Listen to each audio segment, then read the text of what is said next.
Praise the Lord. ஹalleluya. ஜனவரி மாதம் 18ஆம் தேதி ஞாயிற்றுக்கிழமை இரவு அமாவாசை ஜெபம். நம்மிலே பலர் துக்கித்திருப்பதை பார்க்கிறோம். நம்பியவர்கள் மோசம் செய்கிற ஒரு நிலை, ஏற்றுக்கொள்ள முடியாத நிகழ்வுகள், வியாதியின் கொடுமைகள். ஆதியாகமத்திலே யோசேப்பை சொந்த அண்ணன்மார்களே கிணற்றில் தள்ளிவிட்டார்கள். யோசேப்பு சிறுவன், தன் அண்ணன்மார்களை நம்பி வருகிறான்.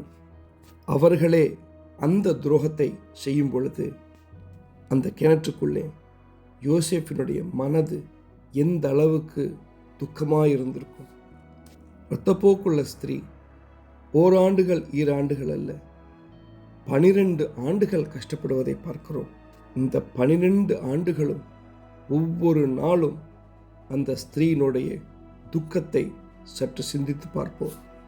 ஒரு விதவையின் மகன் மரித்து போவதை பார்க்கிறோம். அந்த விதவையோ வாழ்வதற்கு இருந்த ஒரே நம்பிக்கை காரணம் அந்த மகனும் மரித்த நிலை. அந்த விதவையின் துக்கத்தை சற்று சிந்தித்து பார்ப்போம். உலகம் கைவிட்டாலும் ஆண்டவர் கைவிடுவதில்லை. யோசேப்பின் துக்கத்தை கண்ட ஆண்டவர் அவரை உயர்த்தி ஐகுப்து தேசத்திலே பெரிய அதிகாரியாய் ஆசீர்வதிக்கிறார். அரசருக்கு பக்கத்திலே அமர்ந்திருப்பதை பார்க்கிறோம்.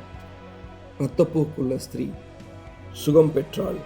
பாடையை தொட்டவுடன் மரித்த சிறுவன் உயிர் பெற்றான். யோவான் 16:20.